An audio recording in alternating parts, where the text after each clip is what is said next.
নবী সাল্লাল্লাহু আলাইহি ওয়াসাল্লাম একদিন ঘুম থেকে উঠলেন ভয়ে পেয়ে, আতঙ্কিত হয়ে। নবীজি ভয়ে পেয়ে আতঙ্কিত হয়ে ঘুম থেকে উঠে বলছেন লা ইলাহা ইল্লাল্লাহ, লা ইলাহা ইল্লাল্লাহ। তখন তার স্ত্রী পাশে যিনি শুয়ে আছেন সাল্লাল্লাহু আলাইহি ওয়াসাল্লাম বলছেন ওয়াইলুল লিল আরব, ওয়াইলুল লিল আরব মিন শাররি কদ ইখতারাব।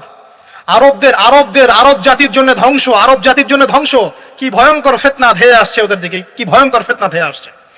এবং তিনি হাতের ইশারা করে দেখালেন এইভাবে যে আজকে, নবীজি বলছেন 1400 বছর আগের কথা, 1445 বছর আগের কথা, 1445 বছর আগে নবীজি বলেছেন আজকে, ওই সময় আজকে ইয়াজুজ আর মাজুজের যে দেয়ালের কথা মনে আছে? জুলকারনাইনের সময় দেয়াল, এই দেয়াল এতটুকু পরিমাণ খুলে দেয়া হয়েছে, এতটুকু পরিমাণ খুলে দেয়া হয়েছে 1400 কত বছর আগে? 45। তখন তার স্ত্রী বলছেন আনুহলিক ওয়াফিনা সালিহিন, আনুহলিক ওয়াফিনা সালিহিন ইয়া রাসূলুল্লাহ, হে আল্লাহর রাসূল সাল্লাল্লাহু আলাইহি ওয়াসাল্লাম, আমাদের মধ্যে ভালো মানুষরা থাকা সত্ত্বেও কি আমরা ধ্বংস হয়ে যাব? আপনি যে বলছেন ওয়াইলুল লিল আরব, আরবদের জন্য ধ্বংস। নবীজি বলছেন নাম হ্যাঁ, নাম হ্যাঁ, ধ্বংস হয়ে যাবে। ইযা কাসুরাতিল খাবাস, যখন নগ্নতা, বেহায়াপনা, অশ্লীলতা সমাজে রন্ধে রন্ধে ছড়িয়ে পড়বে, তখন আলেম জালেম সব ধ্বংস হবে। এই হাদিসটা অকাট্য হাদিস বুখারী মুসলিমের, মানে এটা সহিহ, এটা বিষয়ে কোনো সন্দেহ নেই। তাহলে নবীজি 1445 বছর আগে বলছেন যে আরবদের জন্য ধ্বংস ধেয়ে আসছে, এবং দেয়াল এভাবে খুলে দেয়া হয়েছে। কাদের দেয়াল? ইয়াজুজ আর মাজুজ। আর ইয়াজুজ আর মাজুজের সাথে আরবদের ধ্বংসকে সম্পর্কিত করা হলো না? ইয়াজুজ আর মাজুজের সাথে আরবদের ধ্বংসকে সম্পৃক্ত করা হলো এবং বেহায়াপনাকে সম্পৃক্ত করা হলো, সরি, তাই না? বুঝতে পারছেন? আরব জাতির ধ্বংসের সাথে ইয়াজুজ মাজুজকে কানেক্টেড করা হলো এবং অশ্লীলতাকে, কি বলেন, অশ্লীলতাকে কানেক্টেড করা হলো। এখন আপনি চিন্তা করে দেখেন, সারা বিশ্বে পর্নোগ্রাফি কারা ছড়িয়ে দিয়েছে? বলেন বলেন দেখি। কি বেহায়াপনা না? সমাজের ইযা কাসুরাতিল খাবাস, যখন সমাজের রন্ধে রন্ধে বেহায়াপনা ছড়িয়ে পড়ে নাই? মিলান, হাদিসটা মিলান। সমাজের এই মেয়েদের এই যে ফ্যামিলিস্ট রেভলিউশন কারা ছড়িয়ে দিয়েছে? ফ্যামিলিস্ট রেভলিউশন কারা ছড়িয়ে দিয়েছে? ওরা। সমাজে মেয়ে ছেলে একসাথে চলবে একই পোশাকে কারা ছড়িয়ে দিয়েছে? সমাজে মেয়েদের বেপরদায় চলার এই সংস্কৃতি কারা ছড়িয়ে দিয়েছে? মাদক আর সুদের সংস্কৃতি কারা ছড়িয়ে দিয়েছে? জেনা, ব্যভিচার, পর্নোগ্রাফি, এগুলো কারা ছড়িয়ে দিয়েছে? পৃথিবীর এমন কোন রাষ্ট্র বাকি রাখে নাই তারা এগুলো ছড়াতে, এমন কোন রাষ্ট্র বাকি নেই। তাহলে সব জায়গায় ছড়িয়ে পড়বে না ইয়াজুজ মাজুজের ফিতনা? ছড়িয়ে পড়েছে। আল্লাহ পাক আমাদেরকে এই পশ্চিমা গোলক ধাঁধা থেকে হেফাজত করুন, আমিন। আমাদের সংস্কৃতি নিয়ে আমরা বুক ফুলে বাঁচবো ইনশাআল্লাহ, আমাদের সংস্কৃতি নিয়ে আমরা চলবো ইনশাআল্লাহ। আমাদের কোরআন আছে, হাদিস আছে, আমাদের নবী আছেন, আমাদের সাহাবীরা আছেন, আমাদের দ্বীন আছে ইনশাআল্লাহ। আমাদের অন্য কাউকে প্রয়োজন আছে? এই যে প্রযুক্তিগত কথাগুলো বললাম, একটু মাথা খাটান, এগুলো আমরাই তৈরি করতে পারবো ইনশাআল্লাহ। সব ঢেলে সাজানো যাবে ইনশাআল্লাহ তাআলা। আল্লাহ পাক আমাদেরকে বোঝার তৌফিক দান করুন। তাহলে 1 নাম্বার কি বলেছিলাম ভাই? ইলম অর্জন। 2 নাম্বার ইলম অনুযায়ী আমল। আর এই আমলটাকে শুধু ব্যক্তি জীবনে না, জীবনের সব ক্ষেত্রে আল্লাহ কবুল করুন। 3 নাম্বার নিজের পরিবারের যত্ন নিন। নিজের ইলম অর্জন করেছেন, আমল করছেন, এখন অনেক বড় বড় কথা অনেকে বলবে, আগে পরিবার ঠিক করেন। আগে কি করবেন? ব্যাস, পরিবার বলতে আপনার স্ত্রী সন্তান। কারণ বাবা মাকে দাওয়াত দেওয়া যাবে, বাবা মাকে গালমন্দ করা যাবে না, বকাঝকা করা যাবে না। বাবা নামাজ পড়েন, আপনি কি মাই দিতে পারবেন? মা নামাজ পড়েন, আপনি কি মাই দিতে পারবেন? পারবেন না। তবে এই যুগে কিছু হতভাগা আছে, এরা বাপ মাকেও গায়ে হাত তোলে না। এই যুগে এমন কিছু হতভাগা ছেলে মেয়ে জন্ম হয়েছে, আল্লাহ মাফ করুক, এরা পিতা মাতার সাথেও কি জঘন্য আচরণ করে। পিতা মাতা দোয়া নিবেন, যাদের সাথে পিতা মাতার দোয়া থাকে জীবনে সফল হবে ইনশাআল্লাহ। যার সাথে পিতা মাতার দোয়া নাই, অবস্থা খারাপ। আল্লাহ মাফ করবে আমাদেরকে। এখন পরিবার বলতে আপনার স্ত্রী সন্তান প্রথম প্রায়োরিটি পাবে, আর পিতা মাতাকে আপনি দাওয়াত দিবেন, নসিহত করে বোঝানোর চেষ্টা করবেন। আপনার সন্তান যদি 10 বছর বয়সে নামাজ না পড়ে, তখন তাকে আপনি পিটাতে পারবেন, কিন্তু আপনি বাবাকে মারবেন পারবেন? আর পরিবারের কিছু বিষয় এটা আপনি পাবেন প্যারেন্টিং বইয়ের মধ্যে। আর আল্লামা তাকি উসমানী দামাত বারাকাতুহু শাইখের একটা কিতাব আছে ইসলাম ও পারিবারিক জীবন, ইসলাম ও পারিবারিক জীবন। এই বইটা পড়লে আপনি অনেক কিছু জানতে পারবেন। আমি ডিটেলস বলে দেওয়া সময় পাচ্ছি আজকে। এক কথায় পরিবারের মধ্যে তাওহীদ থাকবে, শিরক থাকবে না, ঠিক আছে? পরিবারের মধ্যে সুন্নতের চর্চা থাকবে, কোনো বেদাত থাকবে না।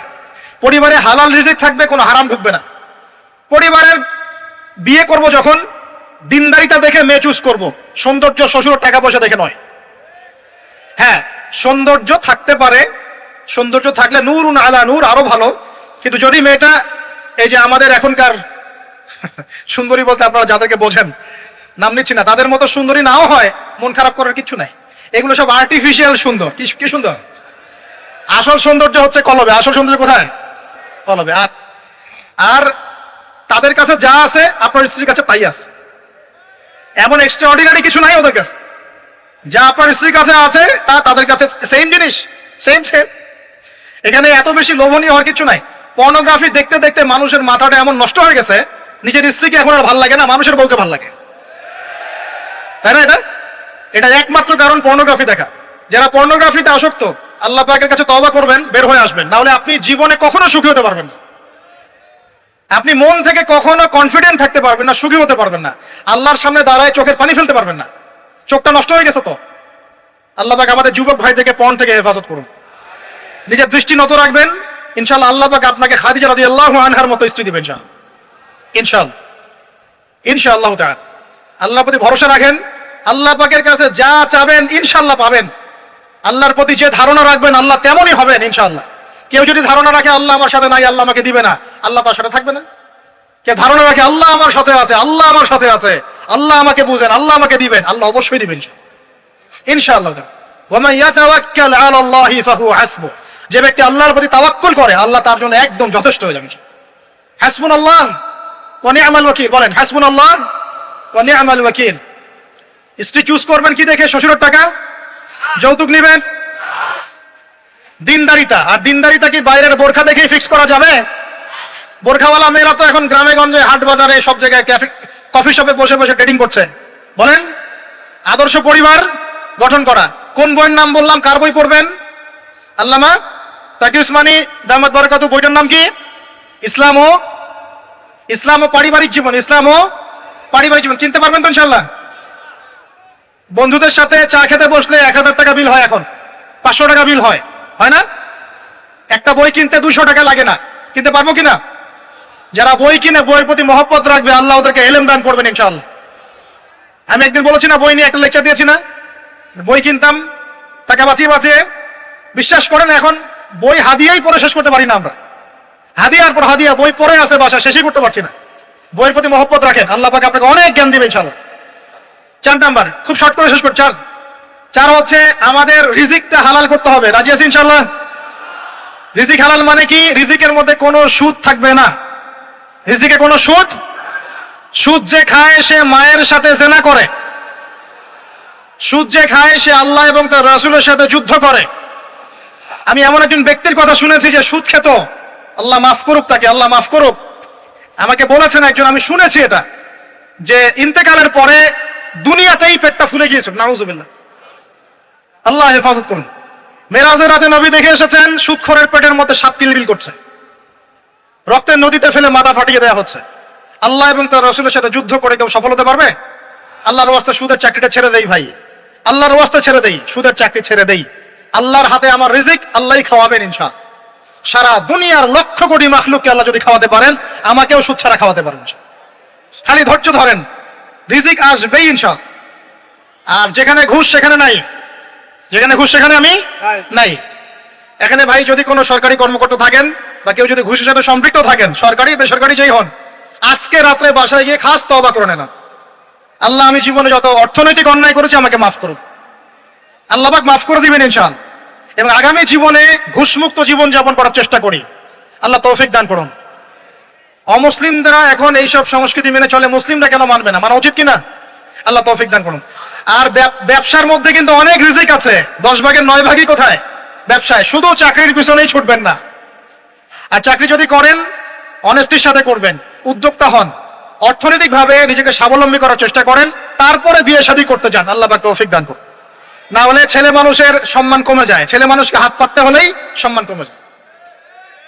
তো প্রিয় ভাইরা, 4 নম্বর নসিহত খুব সংক্ষিপ্ত করে, আমাদের রিজিক হতে হবে কি ভাই? হালাল। আমি এমন আলেমকে চিনি, এমন আলেমের সহমতে গিয়েছিলাম যে বাহিরের হোটেলের মুরগির গোশত, গরুর গোশতও খায় না। অবাক হলেন তাই না? হজ করতে গিয়েছে, সেখানেও খায় না, ফল খেয়ে থাকে, কারো রুটি খেয়ে থাকে, দুধ খেয়ে থাকে। কারণ এই মুরগি যে জবাই করার সময় বিসমিল্লাহ বলা হয়েছে কোনো গ্যারান্টি নাই। এই গরু জবাই করার সময় বিসমিল্লাহি আল্লাহু আকবার বলা হচ্ছে কোনো গ্যারান্টি নাই। এখানে যদি ব্যবসায়ী ভাইরা থাকেন, আমি নসিহত করব, অনুরোধ করব, সব সময় জবাই করার সময় আল্লাহর নাম নিয়ে জবাই করবে। আপনাদের হোটেলের এই পণ্য সবাই খাচ্ছে, একজনের জন্য সবাইকে হারামখোর বানাবেন না। আল্লাহর ওয়াস্তে মানুষকে হারামখোর বানাবেন না। বিসমিল্লাহি আল্লাহু আকবার বলে জবাই করবেন। আল্লাহ পাক তৌফিক দান করুন। সন্দেহ আছে না একটা? আচ্ছা, অতএব হালাল খাওয়ার চেষ্টা করি, আল্লাহ পাক তৌফিক দান করুন। এমন অবস্থা, মানুষ দাওয়াত দিলে আমরা এখন বলি, আমরা বলি যে আল্লাহর কসম দিয়ে বলছি আপনি নিশ্চিত করেন এর মধ্যে কোনো হারাম টাকা নাই, তাহলে খাবো ভাই, না হলে খাবো না। নিশ্চিত করতে পারলে খাবো, না হলে খাবো না। এভাবে রিজিকটাকে শক্ত করে হালাল করার চেষ্টা করি। আল্লাহ আমাদের সবাইকে তৌফিক দান করুন, আমিন। একটা দোয়া পড়লে হালাল রিজিক পাওয়া যায়, আমার সাথে পড়েন, আল্লাহুম্মা ইকফিনি বিহালালিকা আন হারামিকা ওয়া আগনিনি বিফাদলিকা আম্মান সিওয়াকা। এই দোয়াটা পড়লে ইনশাআল্লাহ হালাল রিজিকের প্রাচুর্য আসে। আল্লাহ তৌফিক দান করুন। আর পাঁচ নাম্বার হচ্ছে ভাই, ইলম অর্জন, আমল, পরিবার গঠন এবং হালাল খাওয়ার সাথে আমাদের সবাইকে, প্রত্যেক মুসলিম ভাইকে, শুধু আলেম, দায়ী, মুআল্লিম, ইমাম সাহেব তাদের জন্য নয়, প্রত্যেক মুসলিম ভাইকেই কমপক্ষে পার্ট টাইম দাওয়াতি কাজ করতে হবে। রাজি আছি? কমপক্ষে পার্ট টাইম, ফুল টাইম না হোক, কমপক্ষে পার্ট টাইম দাওয়াতি কাজ করতে হবে। ডক্টর জাকির নায়েক স্যার এই কথা বলেন। তিনি বলেন যে প্রত্যেক মুসলমানকে, কনভারসেশনের মধ্যে এক ফাঁকে বলছিলেন যে প্রত্যেক মুসলমানকে কমপক্ষে পার্ট টাইম, দিনে 1 ঘন্টা, দিনে আধা ঘন্টা, দিনে 2 ঘন্টা দাওয়াতি কাজ করতে হবে। এভাবে যদি সবাই মিলে উম্মার দায়িত্ব কাঁধে নেই, দিন এগিয়ে যাবে ইনশাআল্লাহ, প্রচার বাড়বে, প্রসার বাড়বে, কায়েমও হবে ইনশাআল্লাহ। হবে কিনা ইনশাআল্লাহ? বাংলার ঘরে ঘরে তকি উসমানী তৈরি করতে হবে, হাফিজাহুল্লাহ, পারবেন তো? বাংলার ঘরে ঘরে বড় বড় আলেম তৈরি করতে হবে, বাংলার ঘরে ঘরে আলেম তৈরি করতে হবে, ঘরে ঘরে আলেম। আল্লাহ পাক তৌফিক দান করুন। এখন দাওয়াতি কাজ করার আগে নিজের ইলম অর্জন করতে হবে, দাওয়াতি কাজ করার যোগ্যতা অর্জন করতে হবে, নিজের আধ্যাত্মিকত্ব আনতে হবে, তাজকিয়া আনতে হবে। এবং আরেকটা কথা বলতে ভুলে গেছি, হকপন্থী আলেম ওলামার সাথে সম্পর্ক রেখে সোহবতে থাকবেন, একা একা থাকবেন না, একা একা চলবেন না, আলেম ওলামার সাথে পরামর্শ করে চলবেন। দাওয়াতি কাজ করলে কি পাবেন ভাই? একটা হাদিস দিয়ে শেষ করে দেই। দাওয়াতি কাজ করলে যা পাবেন, নবী সাল্লাল্লাহু আলাইহি ওয়াসাল্লাম বলেছেন, কোন ব্যক্তির দাওয়াতে যত মানুষ এই কল্যাণের পথে আসবে, সমস্ত কল্যাণের একটা অংশ নেকি ওই ব্যক্তি পাবেন। মানে আপনি দাওয়াতি কাজ করছেন, আপনার দাওয়াতি কাজের বদৌলতে যত মানুষ দিনের দিকে আসছে, দিনের বুঝের দিকে আসছে, নামাজ পড়ছে, কোরআন তেলাওয়াত করছে ইত্যাদি, ভালো কাজ করছে, সমস্ত নেক আমলের একটা অংশ আপনার আমল নামায় অটোমেটিক যোগ হবে ইনশাআল্লাহ। খুশি হন নাই? এর চেয়ে বড় কোনো ব্যবসা নাই। আর যদি কেউ মানুষকে ভুল পথে ডাকে, এই যে ভুল দাওয়াতি কাজ করে, মানুষকে বিভ্রান্তির দিকে ডাকে, তাহলে সমস্ত মানুষের গুনার একটা অংশ ওই ব্যক্তির আমল নামে চলে যাবে, নাউযুবিল্লাহ। আর আমরা যদি দাওয়াতি কাজ ছেড়ে দেই, আল্লাহ রাসূল বলেছেন আল্লাহ পাকের পক্ষ থেকে গজব আসবে, সুম্মা তাদউনাহু, এরপর তোমরা আল্লাহকে ডাকবে, লা ইউস্তাজাবু দুআকুম, তোমাদের দোয়া আল্লাহ কবুল করবেন না। বলেন নাউযুবিল্লাহ। অতএব আমরা নিজেরা দাওয়াতি কাজ করব, পরিবারের তালিম চালু করব, পরিবারের মধ্যে ইসলামের দাওয়াতি কাজ থাকবে, কমিউনিটি করব, মাদ্রাসা, মসজিদ, মক্তব, বিভিন্নভাবে ইসলামের সম্ভাব্য সকল মাধ্যমে, বর্তমান সমসাময়িক সম্ভাব্য সকল মাধ্যমে দাওয়াতি কাজ করব ইনশাআল্লাহ তাআলা। আল্লাহ পাক আমাদের সবাইকে দাওয়াতের মেহনতের সাথে লেগে থাকার তৌফিক দান করুন। সম্মানিত দিনী ভাইরা, আজকে সংক্ষিপ্ত সময়ের মধ্যে আমরা যে 5টা মৌলিক বিষয় আলোচনা করেছি, তার আলোকে আমরা দোয়া করি আল্লাহ পাক আমাদের সবাইকে দ্বীনের ইলম অর্জনের তৌফিক দান করুন।